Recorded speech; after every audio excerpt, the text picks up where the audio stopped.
عائشہ رضی اللہ عنہ فرماتی ہیں کہ کان رسول اللہ صلی اللہ علیہ وسلم یجتہد فی العشر الاواخر ما لا یجتہد فی غیرہ، کہ اللہ کے نبی صلی اللہ علیہ وسلم رمضان المبارک کے اخیر عشرے میں عبادت وغیرہ میں اتنی مشقت اور مجاہدہ کرتے تھے کہ دوسرے مہینوں میں نہیں کرتے تھے۔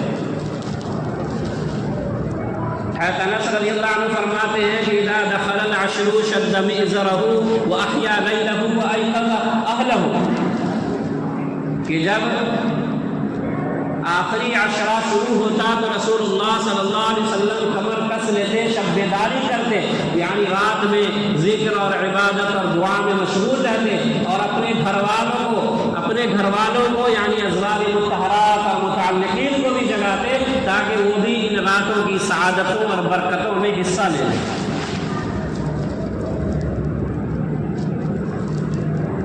اللہ کے نبی صلی اللہ علیہ وسلم تندہی کے ساتھ، چستی کے ساتھ، چاق و چوبند ہو کر اس رات میں، اس 10 راتوں میں عبادت کیا کرتے ہیں۔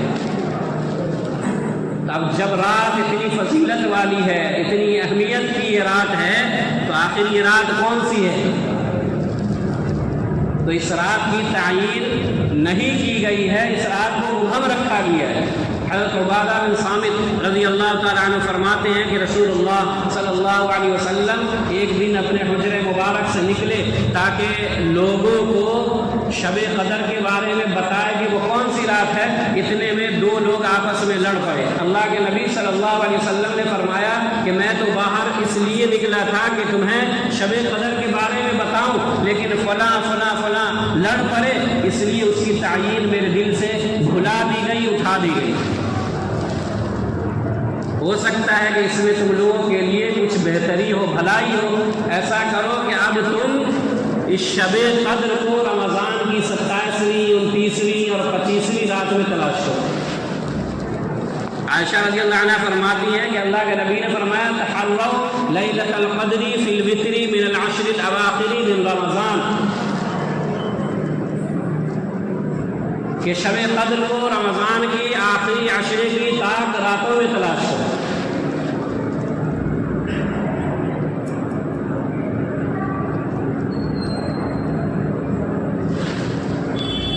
یہی وجہ ہے کہ اللہ کے نبی صلی اللہ علیہ وسلم ہمیشہ اعتکاف فرمایا کرتے تھے رمضان المبارک کے اخیر عشرے میں، کہ جو آدمی اعتکاف کرے گا یقیناً وہ ساری راتوں کو پالے گا، ساری راتوں میں عبادت کرے گا۔ یہ آسان طریقہ ہے۔ عائشہ رضی اللہ عنہ فرماتی ہیں کہ رسول اللہ صلی اللہ علیہ وسلم نے ارشاد فرمایا کہ جس نے رمضان کے 10 دنوں میں اعتکاف کیا وہ ایسا ہے جیسے اس نے 2 حج اور 2 عمرے کیے۔ عائشہ رضی اللہ عنہ فرماتی ہیں کہ رسول اللہ صلی اللہ علیہ وسلم رمضان المبارک کے اخیر عشرے میں ہمیشہ اعتکاف فرمایا کرتے تھے، یہاں تک کہ آپ کی وفات ہو گئی، اور آپ صلی اللہ علیہ وسلم کی وفات کے بعد ازواج مطہرات اعتکاف فرماتی رہی۔ معلوم ہوا کہ عورتوں کو بھی اعتکاف کرنا ہے، ان پر بھی سنت مؤکدہ ہے، وہ بھی اپنے اپنے گھروں میں جگہ کو منتخب کر کے وہاں پر اعتکاف کریں۔ اعتکاف کرنے کا فائدہ یہ ہوتا ہے کہ اعتکاف کرنے والا گویا اپنے تمام بدن کو، تمام وقت کو اللہ تبارک تعالیٰ کی عبادت کے لیے وقف کر دیتا ہے۔ اعتکاف کرنے والا جھگڑوں سے اور بہت سارے گناہوں سے محفوظ رہتا ہے۔ معتکف کو اللہ تبارک تعالیٰ ہر وقت نماز کا ثواب عطا فرماتا ہے۔ معتکف وہ فرشتوں کی مشابہت پیدا کرتا ہے، کیونکہ وہ فرشتوں کی طرح عبادت کرتا ہے، تسبیح و تقدیس میں مصروف رہتا ہے۔ اور چونکہ مسجد اللہ کا گھر ہے، اس لیے اعتکاف کرنے والا اللہ کا پڑوسی ہوتا ہے، گویا کہ اللہ تبارک تعالیٰ کے گھر میں مہمان ہوتا ہے۔ تو شب قدر کو پانے کا، حاصل کرنے کا سب سے آسان طریقہ ہے کہ آدمی رمضان المبارک کے اخیر عشرے میں اعتکاف کر لے۔ یہ ایسی رات ہے کہ اس رات میں جو آدمی عبادت کرتا ہے تو فرشتے اس سے ملتے ہیں، اس کے لیے دعائے رحمت کرتے ہیں، مغفرت کی دعا کرتے ہیں۔ اللہ کے نبی صلی اللہ علیہ وسلم نے ارشاد فرمایا اذا کان لیلۃ القدر نزل جبریل فی قبقبۃ من الملائکۃ یصلون علی کل عبد قائم او قاعد یذکر اللہ عز وجل،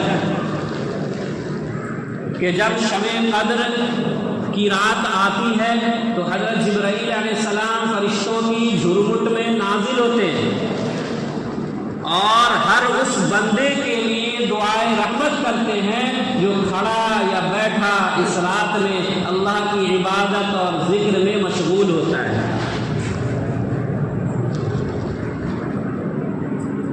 اس رات میں دعا کیا کرنی چاہیے؟ حضرت عائشہ رضی اللہ عنہ فرماتی ہیں فقلت یا رسول اللہ صلی اللہ علیہ وسلم ارأیت ان علمت ای لیلۃ القدر ما اقول فیها قال قولی اللہم انک عفو کریم تحب العفو فاعف عنی۔ عائشہ رضی اللہ عنہ فرماتی ہیں کہ میں نے رسول اللہ صلی اللہ علیہ وسلم سے عرض کیا کہ اللہ کے رسول صلی اللہ علیہ وسلم اگر مجھے معلوم ہو جائے کہ شب قدر کون سی رات ہے تو میں اس رات میں کون سی دعا کروں، اللہ سے کیا مانگوں؟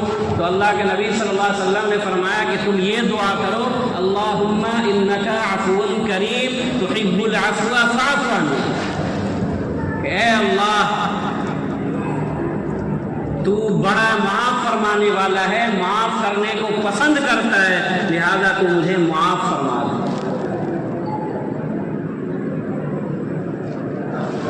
اللہ تبارک تعالیٰ سے دعا ہے کہ اللہ پاک ہم تمام امت مسلمہ کو کہنے سننے